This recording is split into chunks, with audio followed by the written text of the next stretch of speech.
Welcome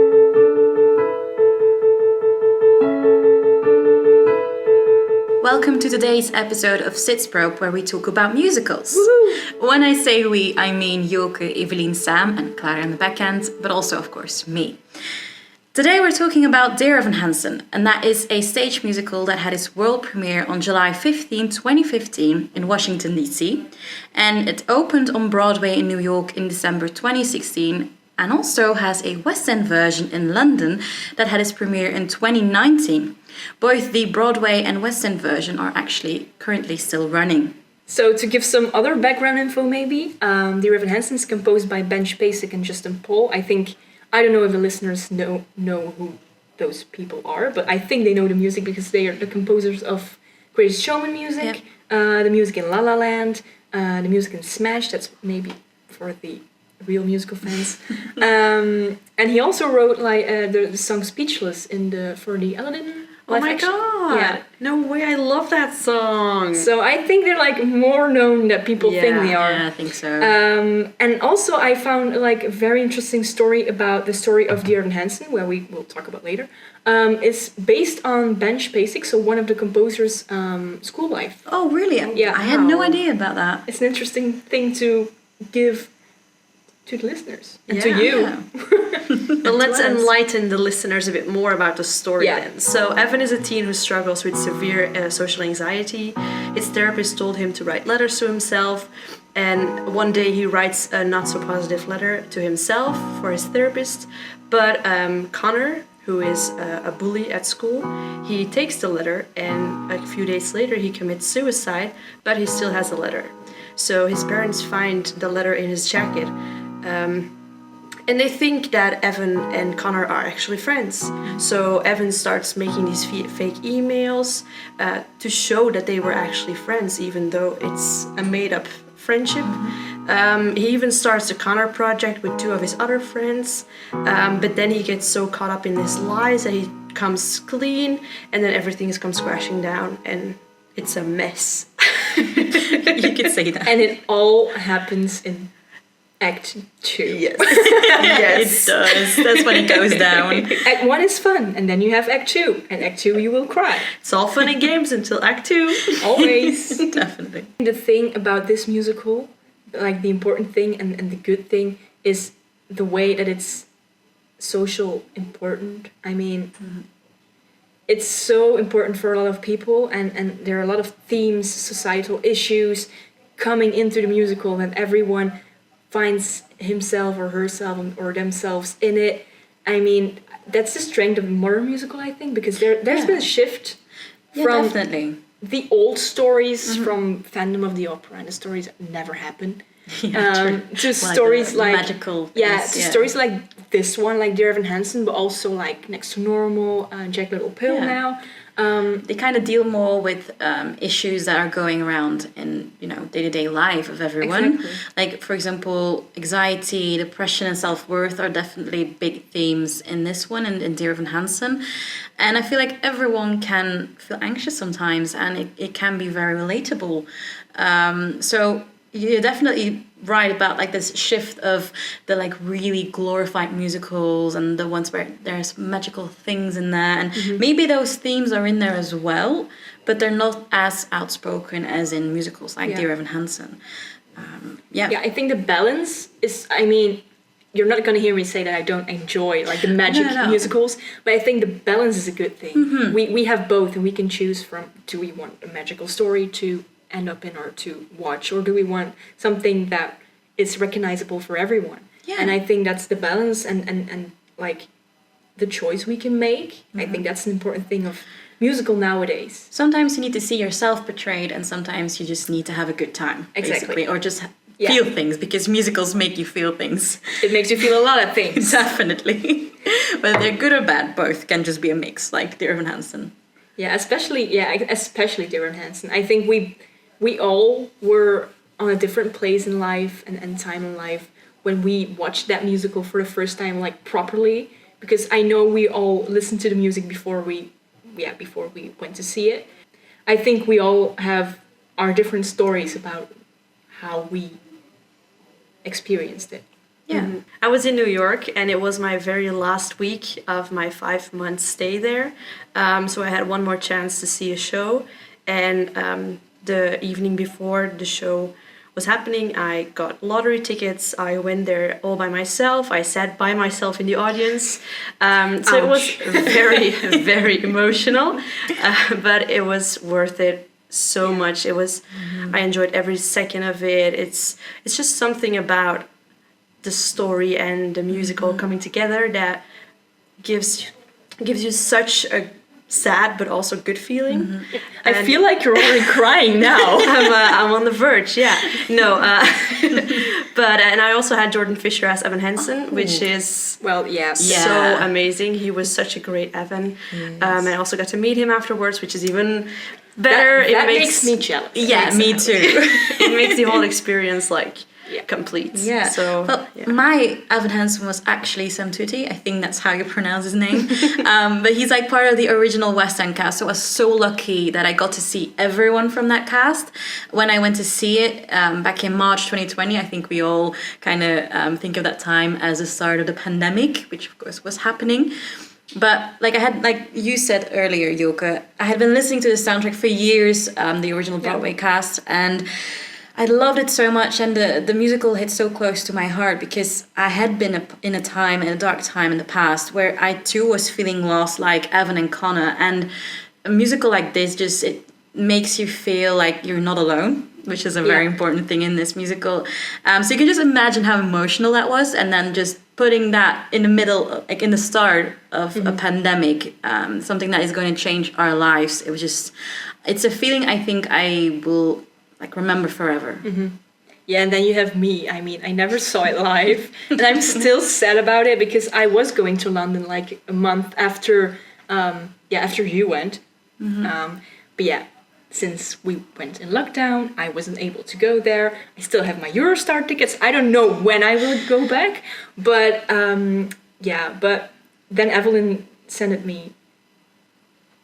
I don't know if I can say it, but she sent me a bootleg. So it was not a very legal way to watch it, but it was a very emotional way to watch it because it was also the only way to watch it. Yeah, exactly. So, I mean, you didn't really have a choice. Because I really wanted to go see it, and then I was like, okay, now I can. It's justified. It's fine. Then I watched it again and again and again.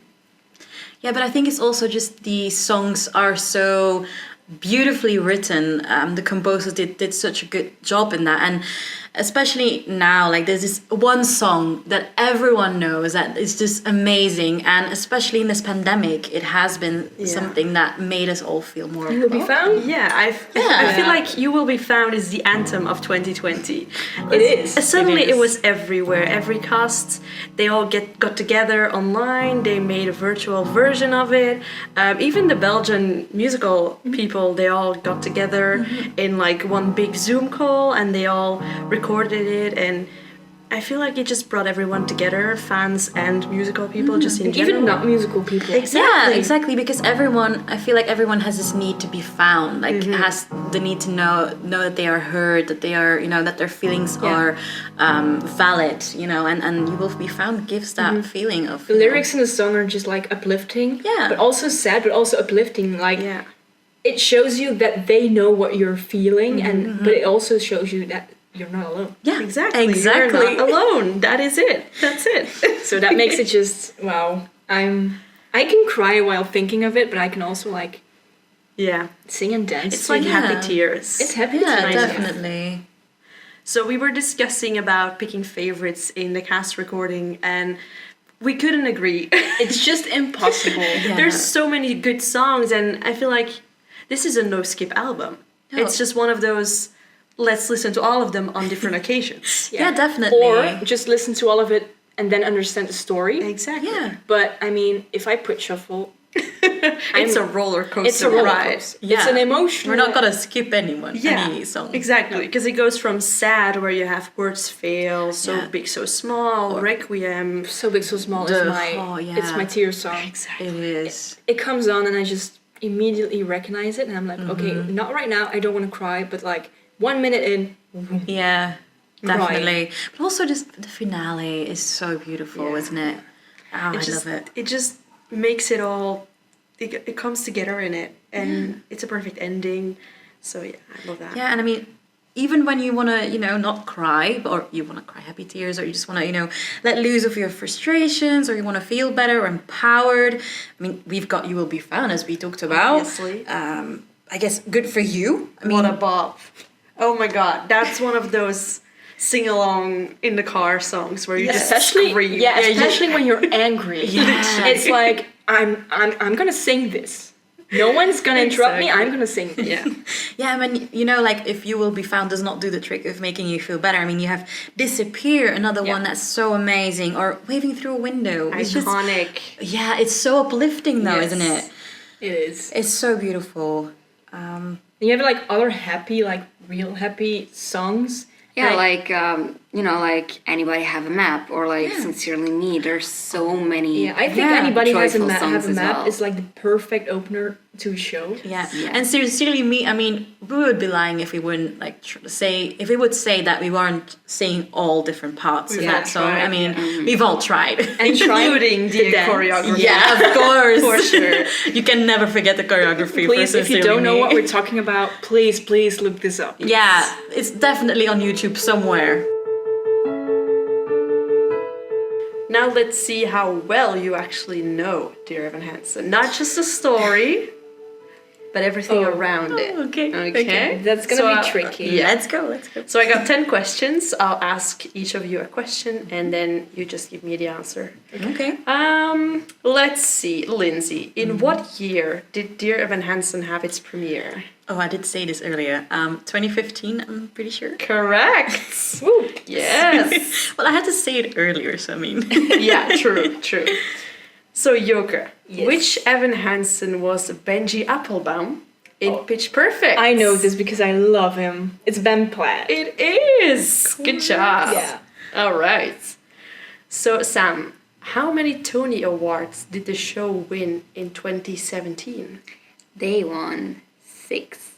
Unless I'm wrong. But yeah, they won 6. That's correct.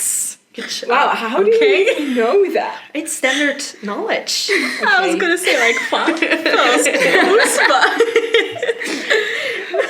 No, it's 6. Alright. Don't ask me to name them. I just know.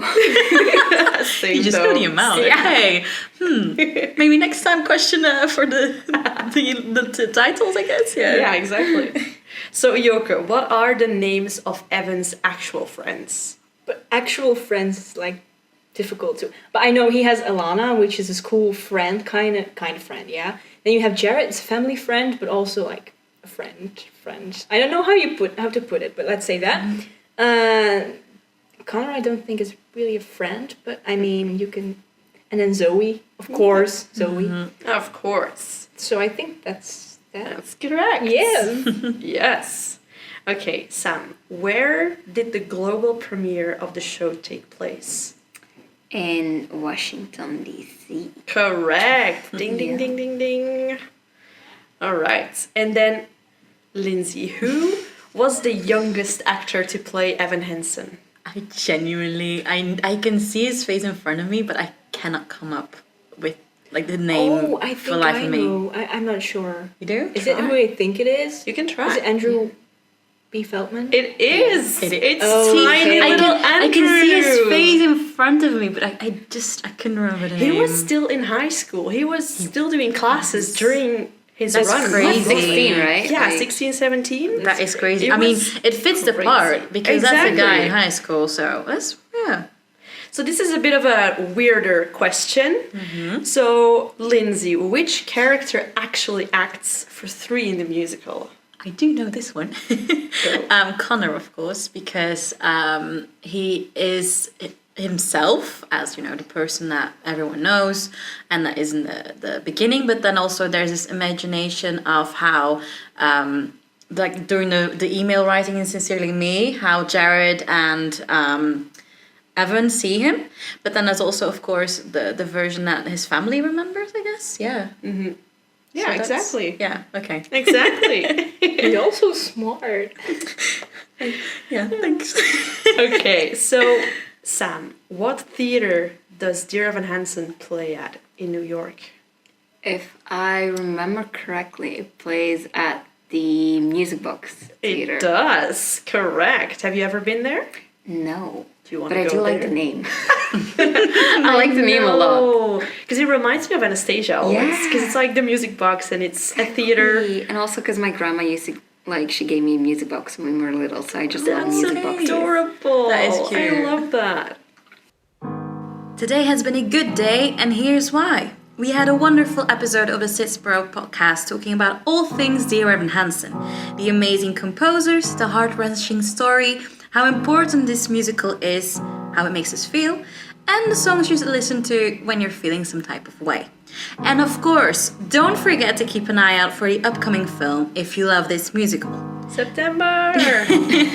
We hope you had as much of a lovely time listening as we did making it. See you next time. Bye. Bye.